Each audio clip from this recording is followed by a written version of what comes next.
So when I do product roundups, I always get a product that I want to mock. And it's usually a really cheap product. This thing costs less than a cup of coffee. So should I have gotten a cup of coffee instead of this case? I'm testing 50 iPhone 17 cases to find the best 5. This is review 32 out of 50. Because I'm a reviewer, not an influencer, for the iPhone 17s, my scoring system is based on what the iPhone actually feels when it hits the ground on its corner, on its face, as well as on its camera lump. Every case gets dropped 30 times, even this really cheap one. So when I say it's terrible, it's because I've got the data to back it up.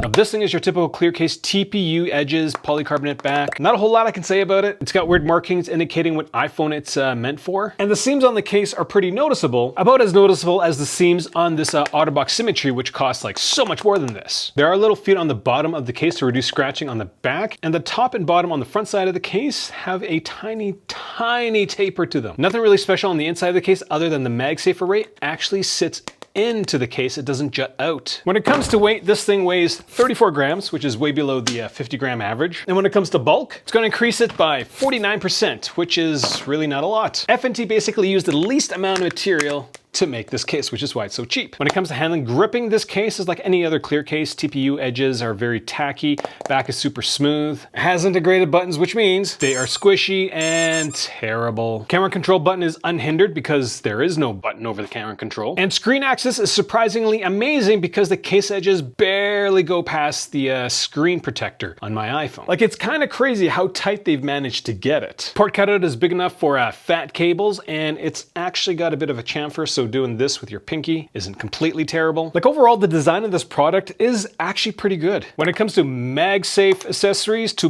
pull things off takes a whopping 7.5 newtons. To push things off takes 12.6. Overall, very average when you mix the numbers together. Now, this case has corners that are 2.1 millimeters thick. The back is only 1.4 millimeters thick. The average for the back is around 2.4, so this is way thinner than the average case. This case does sport a bunch of air pockets in the corner, and those air pockets are about 0.7 millimeters deep. There's 3 of them in each corner. Now, because the case is so thin, this thing just bends so easily. It only takes 10 newtons to bend this 8 mils. That's 64% below average. Like, the top of this case is incredibly flimsy. Now, if you're wondering what that says, it's just Sharpie that says FNT case because there are no visible markings about this thing, if you were wondering. When it came to corner drops, my iPhone registered 10.2 Gs. That's pretty average. When it came to the rotation rate, it was 7% higher, not much. The rate at which it stopped ringing was only 6% better than average. And the total force going to the iPhone was 8% better than average. So when dropped 3 feet on its corner, it's decent. And it has to be, because it's just TPU on the edges. What happens when we drop it on? Oof, on its face, that sounded terrible. We're in a loosey-goosey top. Well, when I do this, the case just pops right off. Like, it doesn't sit on the iPhone very well. So obviously, it fails the face first drops. Now, for the camera lump, FNT has a thick